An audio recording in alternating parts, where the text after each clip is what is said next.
The biggest challenge one has when you're starting to wrap your head around becoming an IT security person is, well, where do you start? What do you do? There's so much to do, and there is a lot to do. So the secret to understanding IT security is to give yourself a goal. I mean, why are we doing all this? Why are we going through all this pain and suffering and passwords and retinal scanners and whatever?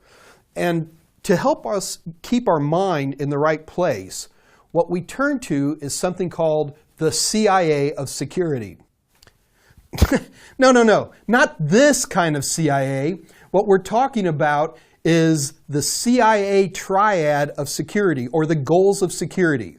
Let's talk about confidentiality, integrity, and availability. We always draw the CIA triad of security as a triangle.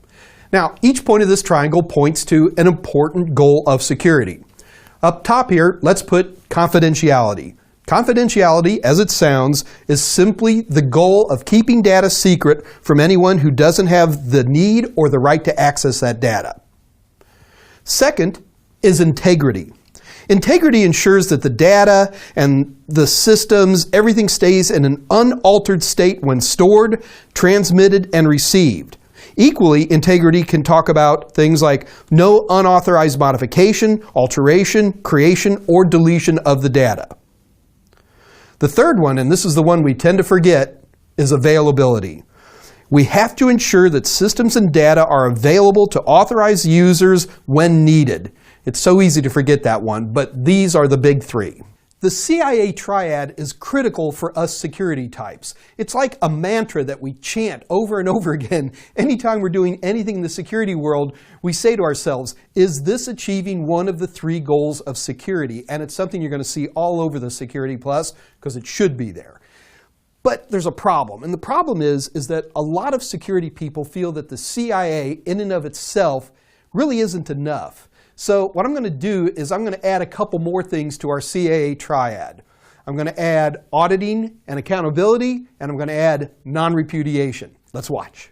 The first thing I'd like to add is auditing and accountability. Now, auditing and accountability simply means that we got to keep track of things that go on. For example, who's been logging in? When are they logging in? Who's accessed this data? When did somebody come in the gate?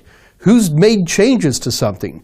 So we dump that all into auditing and accountability. Second is non-repudiation.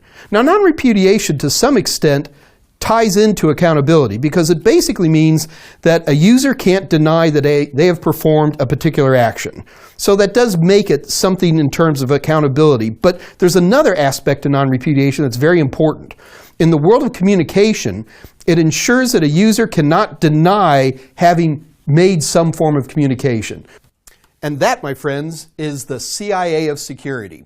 Even though it's a little bit more than just a CIA, make sure you know this for the Security Plus and for the real life that you're going to run into in the world of security.